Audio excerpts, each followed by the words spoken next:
નમસ્તે. નવસરિતુ છગન ગોધાણી, વિણેલા મોતી, મણકા નંબર 34. આજથી થોડાક વર્ષ પહેલાં ધોરણ 3નો પ્રવાસ ગયો તો સોમનાથ, ધોરાજી સોમનાથ, અને એમાં ભાવેશભાઈ સુરેશ સર ગયા હતા.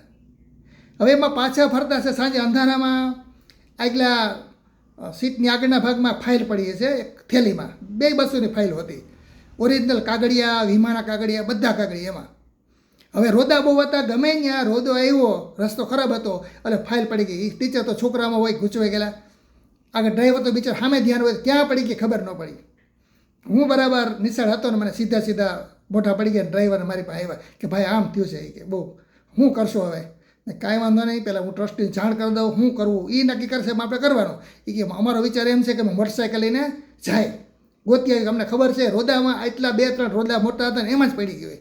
મેં પછી આપણે જાશો, પહેલાં કાર્તિકભાઈ પરાગભાઈ શું કહે છે? હાલો કાંઈ વાંધો નહીં. મેં કાર્તિકભાઈને ફોન જોડ્યો. મેં નમસ્તે કાર્તિકભાઈ. મને કે બોલો ભાઈ. હું મેં કીધું કાર્તિકભાઈ માઠા સમાચાર છે. મને કે હું માઠા?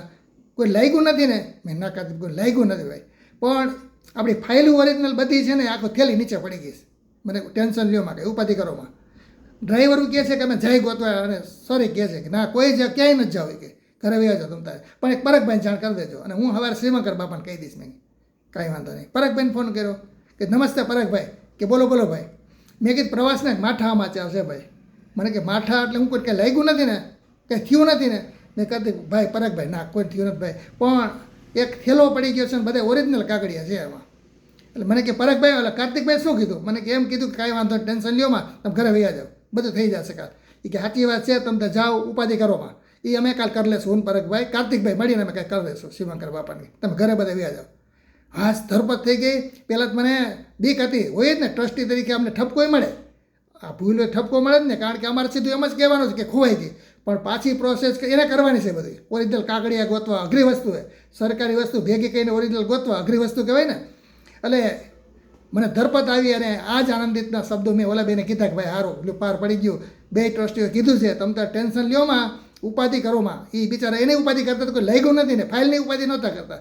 અને આપણે બધાને ડ્રાઈવરને કીધું ઘરે જવાનું કીધું, અને ઉપાધિ કરોમાં, કાલ સવારે બધું થઈ જશે. આમ કરી અને બધાને હું રવાના કરી અને નીકળો. પણ રસ્તામાં મને એક વાતનો આનંદ હતો કે આ ટ્રસ્ટીઓ મારા વિદ્યાર્થીઓ હતા. આ મારા વિદ્યાર્થીઓનું મને ગૌરવ એટલા માટે હતું કે આટલી બધી ખરેખર આ ખોવાઈ ગયેલા અઘરી વસ્તુ કહેવાય ને, એમાં વાંક તો કોઈનો નહોતો, પણ છતાં એક તો એમ તો કહે ને કે ભાઈ ધ્યાન, એ ડ્રાઈવર કંડક્ટરને બે શું કહેવાય, બે શિક્ષકોને કહો ધ્યાન તો રાખવું જોઈએ ને, એટલા શબ્દો તો વાપરવો જોઈએ ને.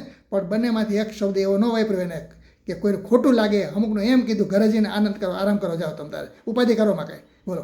એટલે એ વાતનો રસ્તામાં ગૌરવ લેતો ગયો. અને બીજી વસ્તુ મને બીજી મનમાં થયું કે આ જૈનો મહાવીર સ્વામીના અનુયાયી હતા. મહાવીર સ્વામીના અનુયાયી હતા, 2 વાણિયા હતા.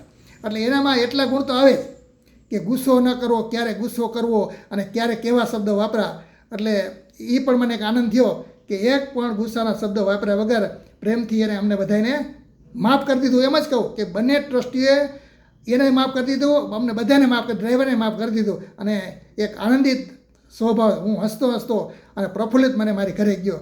અને ફરી વખત હું સંસ્થા માટે ગૌરવની વાત કરું છું કે આ ટ્રસ્ટીઓ છે એ અમને એક ફેમિલીના સભ્ય માને છે, એક પરિવારના સભ્ય માને છે.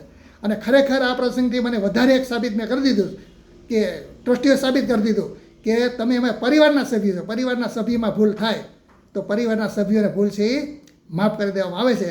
અને આનંદ સાથે અમે બધાય ખુશીથી ઘરે ગયા.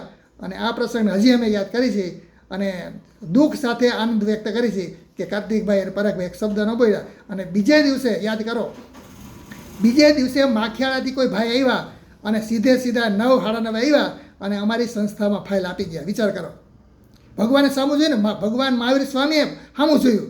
આને એક શબ્દ ન વાપર્યા અને આ શિક્ષકો માટે એક સારી લાગણી વ્યક્ત કરી. અને ફાઇલ પણ પોલીસ સ્ટેશને ફરિયાદ નોંધાવ્યા વગર અમારી સંસ્થામાં મોટરસાઇકલ લઈને આવ્યા ભાઈ, અને આખા કાગળિયાની ફાઇલ અને થેલી આપી ગયા. એટલે આનંદ તો હતો, અને એના કરતાં અમને ટ્રસ્ટીઓને અને અમને શિક્ષકોને વધારે આનંદ થયો, અને એના કરતાં મને વધારે આનંદ થયો. બરાબર, આ પ્રસંગ બહુ મને ગમ્યો. જો તમને ગમ્યો હોય તો સબસ્ક્રાઈબ કરજો અને મને પ્રોત્સાહિત કરજો. નમસ્કાર.